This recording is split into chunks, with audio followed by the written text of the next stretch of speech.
Part 2 वर्ण विचार orthography. बच्चों, जरा सोचो, जब हम छोटे थे तब हमारे मुंह से भी इसी तरह की ध्वनियां निकलती थीं। मुंह से उच्चरित इन ध्वनियों के लिखित रूप को वर्ण कहते हैं। इन्हीं ध्वनियों को जोड़ जोड़ कर हम शब्द बनाते हैं और शब्दों से वाक्य बनाते हैं तथा वाक्यों का प्रयोग हम अपनी बातचीत में करते हैं। अ ओ आ उ। हमें हिंदी में दो तरह की ध्वनियां मिलती हैं, स्वर, व्यंजन।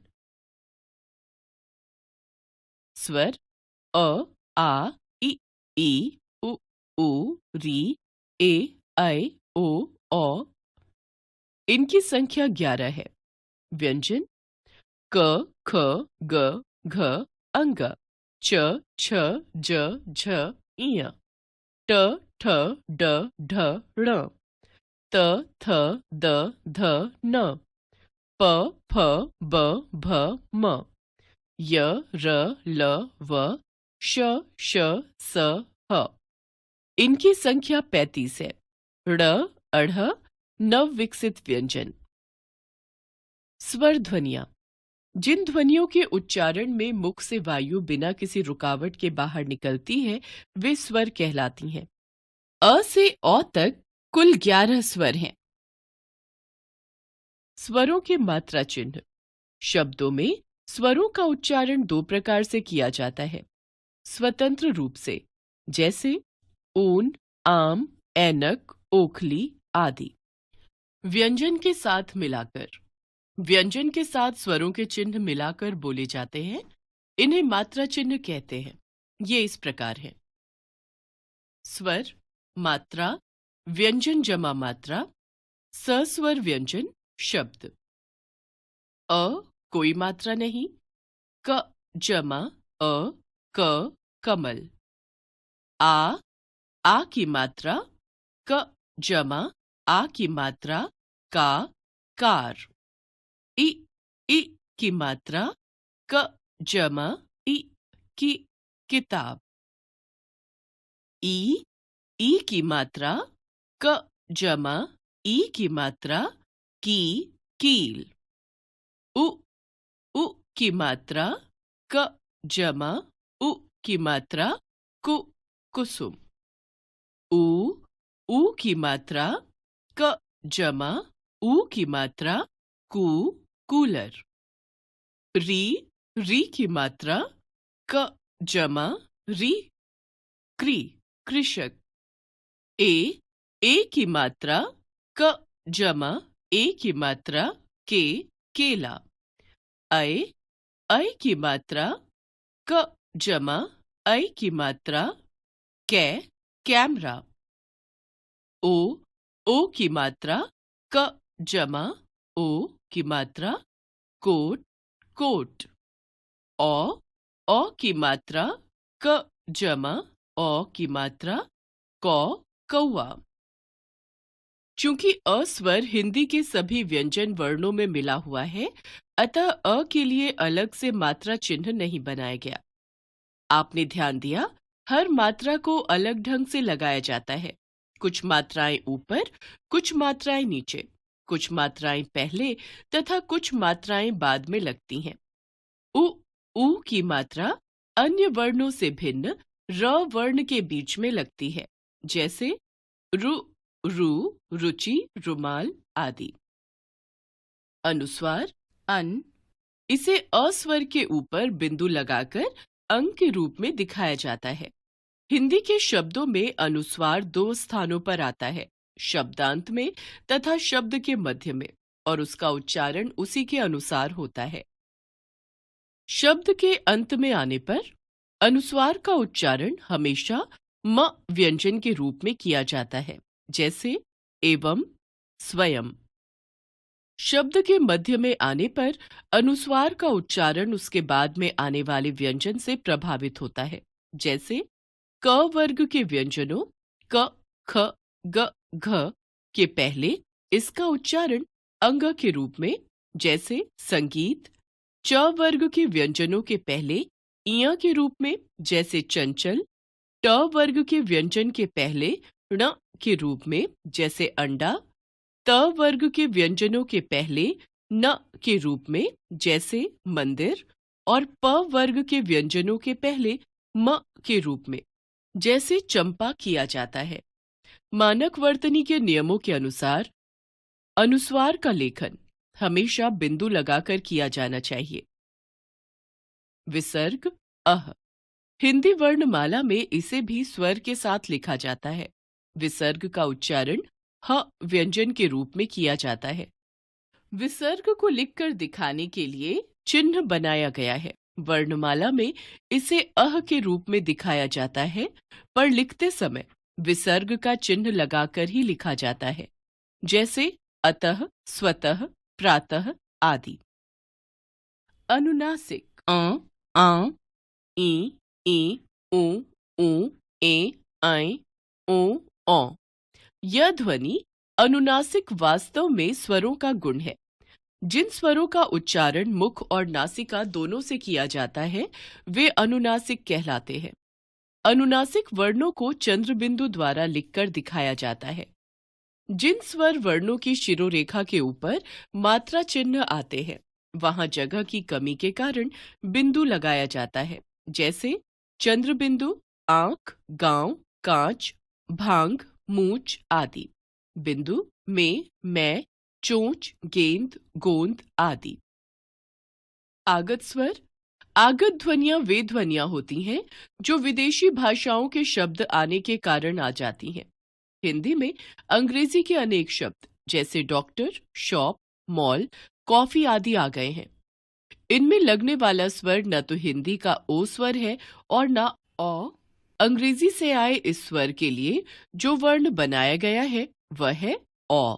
अतः इन शब्दों का लेखन इसी वर्ण से करना चाहिए, जैसे डॉक्टर, शॉप, मॉल, कॉफी। व्यंजन ध्वनियां।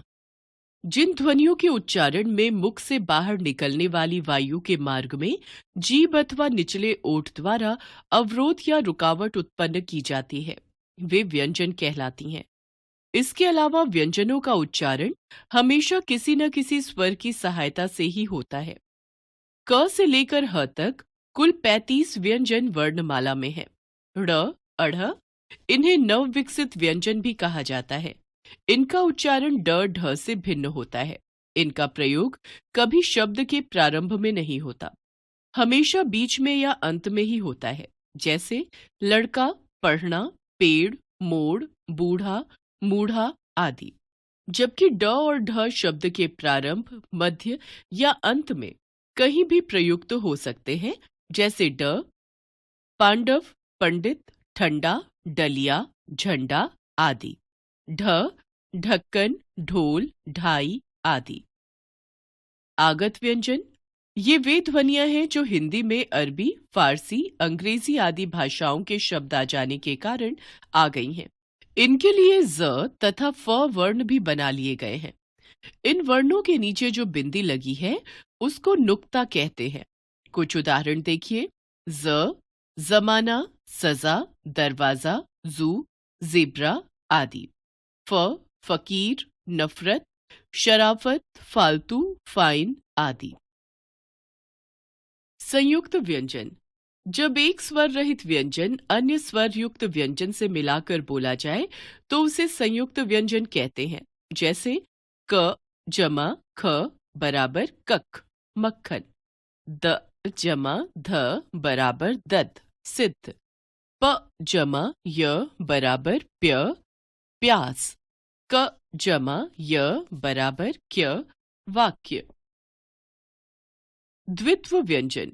स्वर रहित व्यंजन जब समान स्वर युक्त व्यंजन से मिलाकर बोला जाए तो उसे द्वित्व व्यंजन कहते हैं, जैसे क जमा क बराबर कक, पक्का। च जमा च बराबर चच, बच्चा। प जमा प बराबर पप, चप्पल। ट जमा ट बराबर टट, मिट्टी। परंपरागत संयुक्त व्यंजन। 4 संयुक्त व्यंजन ऐसे हैं जिनका प्रयोग संस्कृत शब्दों में बार बार होता था। अतः लेखन में सुविधा के लिए इनके लिए वर्ण बना लिए गए। इनकी रचना इस प्रकार हुई। क जमा श बराबर क्ष बराबर क्षत्रिय भिक्षा रक्षा।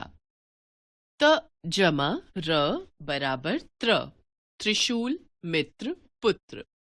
ज जमा इय बराबर ज्ञ ज्ञानी यज्ञ आज्ञा। श जमा र बराबर श्र श्रम आश्रम श्रमिक।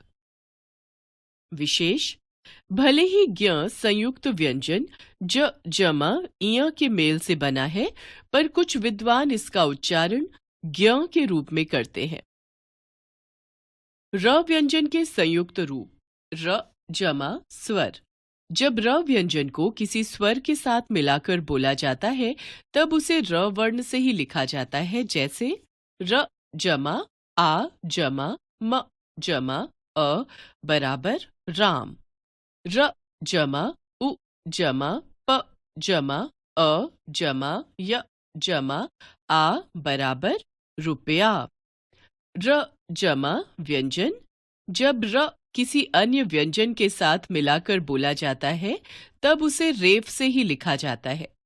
रेफ का चिन्ह हमेशा उस व्यंजन वर्ण के ऊपर लगाया जाता है जिसके साथ र मिलाकर बोला जा रहा है, जैसे श जमा अ जमा र जमा म जमा आ बराबर शर्मा।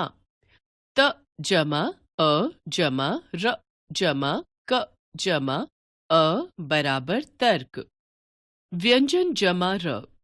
जब कोई व्यंजन र के साथ मिलाकर बोला जाता है तब र को पदेन से लिखा जाता है। इसको दो तरह से लिखा जाता है। खड़ी पाई वाले व्यंजन वर्ण जमा र।